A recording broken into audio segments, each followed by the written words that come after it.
Global warming आजकल एक जाना पहचाना शब्द बन चुका है। सिर्फ जाने पहचाने शब्द होने से कुछ नहीं होता।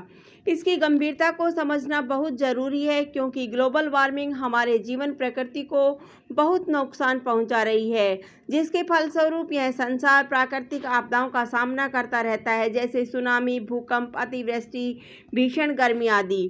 ग्लोबल वार्मिंग को भूमंडलीय तापमान वृद्धि के नाम से भी जाना जाता है।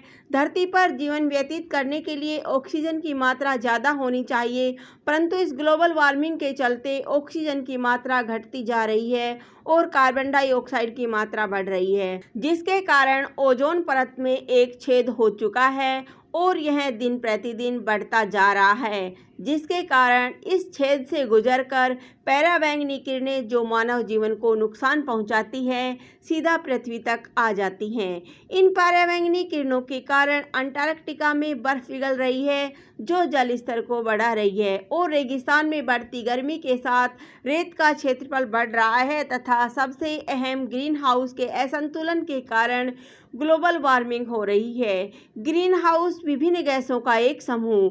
ग्रीन हाउस गैसों का ऐसा समूह है जिसमें विभिन्न प्रकार की गैसों का अलग अलग प्रतिशत होता है तथा इन गैसों से पृथ्वी पर एक सुरक्षा आवरण बना रहता है। जब इन गैसों के समूह में असंतुलन आ जाता है तो ग्लोबल वार्मिंग नामक समस्या उत्पन्न होती है। ग्लोबल वार्मिंग कौन कर रहा है? मानव ग्लोबल वार्मिंग को सबसे ज़्यादा बढ़ावा दे रहा है और अपनी सुविधाओं के लिए पेड़ों को काटता जा रहा है, जिसके कारण कार्बन डाइऑक्साइड की मात्रा बढ़ रही है।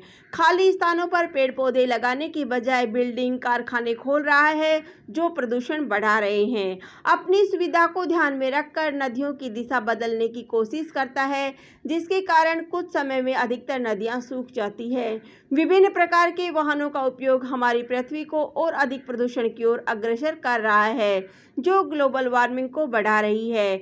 ग्लोबल वार्मिंग हमें कैसे नुकसान पहुंचा रही है? ऑटोमोबाइल, मशरूम उद्योग, भू जीवाश्म ईंधन के दहन आदि की बढ़ती संख्या के कारण वायुमंडल में कार्बन डाइऑक्साइड अधिक उत्सर्जित होती है, जिसके कारण पृथ्वी पर वैश्विक गर्मी बढ़ रही है। ग्लोबल वार्मिंग से ग्लेशियर पिघल रहे हैं, जो जल स्तर बढ़ा रहे हैं। स्वास्थ्य संबंधी विकार उत्पन्न हो रहे हैं, जो रोज कोई न कोई नई बीमारियां पैदा कर रहे हैं।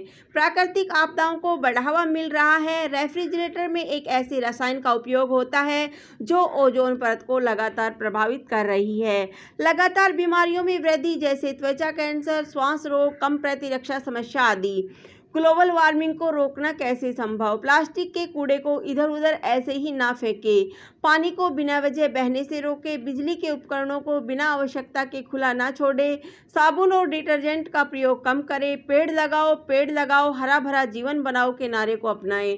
कोशिश करें CFL बल्ब का इस्तेमाल करें, जो बिजली की खपत भी कम करेगा और बिजली के बिल में भी कमी लाएगा। पैदल चलने या साइकिल का इस्तेमाल करने की आदत डालें तथा गाड़ियों का इस्तेमाल कम करें, ताकि प्रदूषण को कम किया जाए। बारिश के पानी को स्टोर करने की कोशिश करें, क्योंकि हम बारिश के पानी को विभिन्न कार्यों में इस्तेमाल कर सकते हैं। अपने आप को सीमित आवश्यकताओं में ढालने की कोशिश करें। अपनी सुख सुविधाओं के लिए प्रकृति को नुकसान ना पहुंचाएं। निष्कर्ष: ग्लोबल वार्मिंग स्वयं मानव द्वारा निर्मित की गई समस्या है और अब स्वयं मानव ही इससे परेशान है। जिस प्रकार मानव ग्लोबल वार्मिंग को इतना बढ़ा चुके हैं, तो मानव का ही कर्तव्य है कि मिलकर इस पृथ्वी को ग्लोबल वार्मिंग नामक बीमारी से बचाएं, नहीं तो आने वाले समय में पता नहीं है कितना भयंकर रूप धारण कर ले, जो धरती पर जीवन व्यतीत करना भी असंभव कर दे। इसीलिए कोशिश करें कि अपनी सुख सुविधा से ज़्यादा प्रकृति के सुधार की सोचें। धन्यवाद। जय हिंद।